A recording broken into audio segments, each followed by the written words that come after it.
Hey family, hey everybody. I wanted to jump on here because there's one thing in particular that's heavy in my heart, in my mind. I had 2 losses yesterday, and I don't mean deaths. Nobody near me passed away or anything, but I had 2 losses. You know, some people count wins, and these were 2 losses. I'm gonna get right into it. So you all know I'm health, wellness, fitness, and nutrition. I work with people with food addiction, sugar addiction. Let me move this. Yeah. Okay. But yesterday, somebody that I know that has been suffering with diabetes for a long time, many years, reached out to me in almost panic because he won't have access to insulin indefinitely. Like, he doesn't know when they'll have access to insulin, where they'll be able to refill his prescription. And he says, I'm going to be out of my insulin in 2 days. I need to know what I need to do in order to help me sustain a healthy blood sugar level. Meanwhile, I get my medication. And I'm like, no problem. Of course I can help. Now, I've reached out to this particular person so many times, offering my help. But you know, if people are not ready for a change, no matter what I say, like, you can't say the right thing to the wrong person, you can't say the wrong thing to the right person. So no matter what I say, if he's not ready, he's not ready.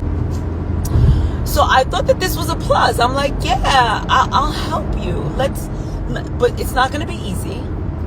And when I told him what was entailed, he was like, you know what? Never mind. I think I got it. It was so disheartening to hear this person reach out to me and tell me that he needed help. And when I told him what was involved to make some serious changes, because this is a serious disease, it's a serious condition, he opted to say, no, I think I got it. This was a life and death decision that he made, quite potentially. And I felt almost deflated, and I couldn't say anything. I didn't argue.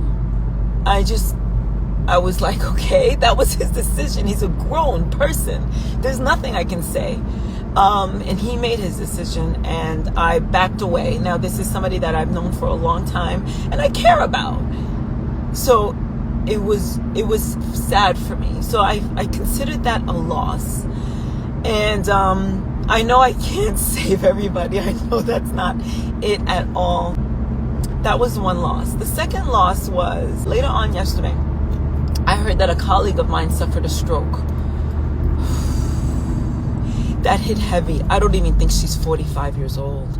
I really don't think she's even that old. She's got 2 young children, and I was so sad. I was so sad for her. I was sad for her children. I was sad for the people who love and care for her. Because she suffered a massive stroke.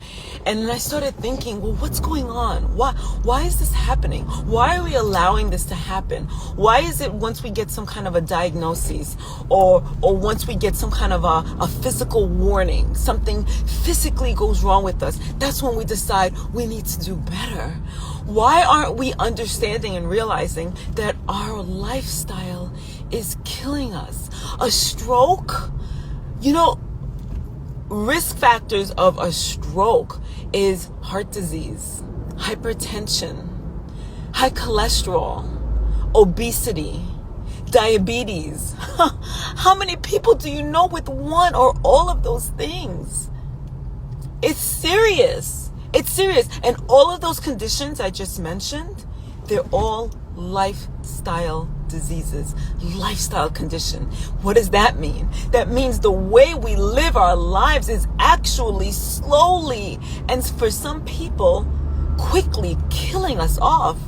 Why are we allowing this to happen to ourselves? Why are we allowing this to happen to the people that we love and care about? Why? It's not easy. It's not. But it's about making the decision to find out more about what is killing us. It's about making the decision to say, I'm going to make a change no matter how little today, because we are not promised tomorrow. I'm not promised tomorrow. We are not. We're not. It's very disheartening. I don't have an answer for my question. Like, why are we doing this to ourselves? I kind of do have an answer. Part of the answer is lack of education. We really don't know what we don't know. We really don't know that McDonald's and KFC and Wendy's and Shake Shack, we don't know that the foods that they're selling us are killing us. We know that they're not ideal. Yeah, we know that. We know that they're not ideal, but we don't know that the foods on the shelves in our supermarkets are slowly killing us. We are taking in these toxins and poisons in micro doses, and we're thinking we're okay. We're not eating our vegetables, guys. We're not eating our vegetables, our fruits. We're not eating our whole grains, our nuts, and our seeds. Most of the foods we eat are highly processed foods. They don't resemble what they say that they look like. We're taking in broccoli, but it's deep fried in something. We're taking our broccoli loaded with cheese.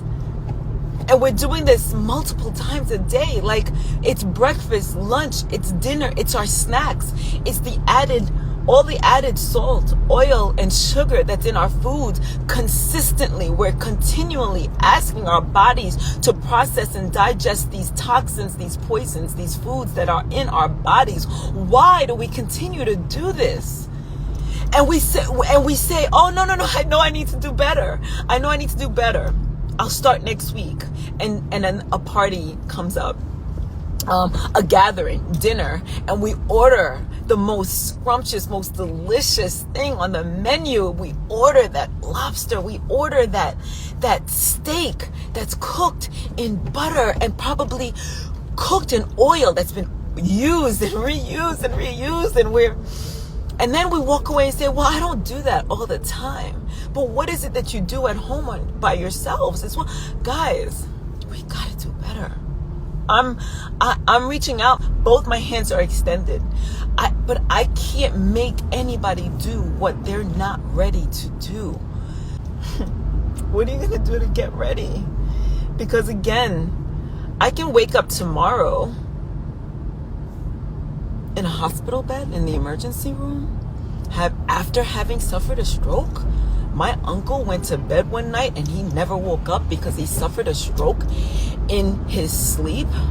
And there are things worse than death. My grandfather suffered a stroke and he lived out the remainder of his years not able to talk, not able to walk, not able to communicate, on his back in a bed. He no longer had any type of function that was any way, shape, or form closely related to how he lived his life. So this young woman that I got on and I spoke about, that I don't even think is 45 years old, and she suffered a massive stroke. Her life is forever changed. Her children's lives are forever changed. And it could have been prevented. This gentleman that I spoke about that's concerned about his insulin running out, I've told him time and time again, you don't have to be on insulin. These conditions are not irreversible. They're not irreversible. That's the thing that gets me. They don't have to be forever. They really don't. You can reverse heart disease. You can reverse diabetes. You can reverse hypertension. You can reverse these things. We don't have to necessarily feel like once we've been diagnosed, it's a life sentence. It's not a life sentence. How are you going to spend the last 15 years of your life? That's what I want to know. But I know that my mother spent the last 15 years of her life not knowing who she was or who we were, because she suffered from Alzheimer's. We buried her last year, and Alzheimer's is being termed as type 3 diabetes. Think about those things that I've just said for just a minute. I just want us all to do better. I want to see us not only survive but thrive. I want us to know that longevity does not have to look like illness. Yeah, we're living longer lives. We are. There's no doubt about it. Science has shown it. We're living longer. But are we living healthier, right? my coach and my mentor said, a long life is not the goal. That's not the goal.